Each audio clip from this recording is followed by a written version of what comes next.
Top quality और consistent performance के लिए सिर्फ सिल्वर पंप। टॉप क्वालिटी और कंसिस्टेंट परफॉर्मेंस के लिए सिर्फ सिल्वर पंप, नाम याद रखना। काँग्रेसचे आमदार नितीन सर आपल्यासोबत आपण त्यांची बातचीत करणार आहोत। सर, धनंजय मुंडे यांच्यासोबत असलेले वाल्मिक कराड यांचाच पूर्णपणे सहभाग होता असं देवेंद्र फडणवीस यांनी TV9 ला माहिती दिली आहे। कॉन्क्लेव्हमध्ये काय म्हणाल?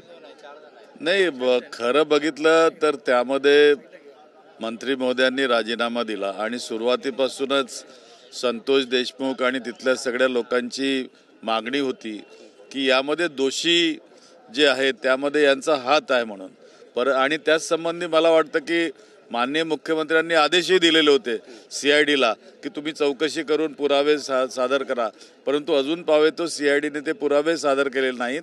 कुठेतरी पाणी मुरतं आहे या ठिकाणी।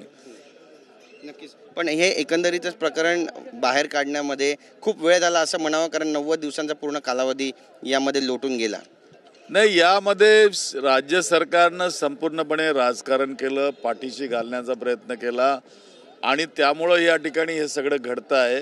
खऱ्या अर्थानं या राज्यामध्ये न्यायाचा कुठंच संबंध नाही, न्याय मिळतच नाही या राज्यामध्ये आणि अशा प्रकारचे कृत्य सगळीकडे चालले आहेत। परभणीमध्येही सुद्धा सोमनाथ सूर्यवंशीची जी हत्या झाली ती पोलिसांमुळे झाली आणि ते पोलीस हत्यारे असताना सुद्धा त्यांना सोडण्यात आलं, त्यांच्यावर कोणतीही या ठिकाणी कारवाई झालेली नाही। अबू आझमीबद्दलही त्यांनी विधान केले। अबू आझमी जे बोलले औरंगजेबाबद्दल ते जाणून बुजून बोलले म्हणून लोकशाही मार्गाने त्यांचा इलाज केला, अशी प्रतिक्रिया देवेंद्र फडणवीस यांनी दिली TV9च्या कॉन्क्लेव्हमध्ये।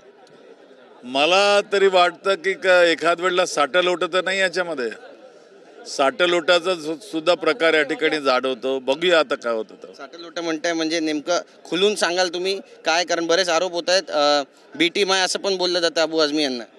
मला कल्पना नाही, परंतु अनेकदा जी मैत्री असते ती मैत्री या पद्धतीची कामं करून जाते, त्याच्यातनं हे घडलं तर नाही का याची तपासणी केली पाहिजे। निलंबित करा अशी मागणी पण भाजपचे नेते करतायत, माजी मंत्री करतायत। हा राजकारणाचा भाग आहे, बघूया काय होते। तर बातचीत केल्याबद्दल कॅमेरा पर्सन रोहन पवार सह गिरीश गायकवाड, TV9 मराठी, मुंबई।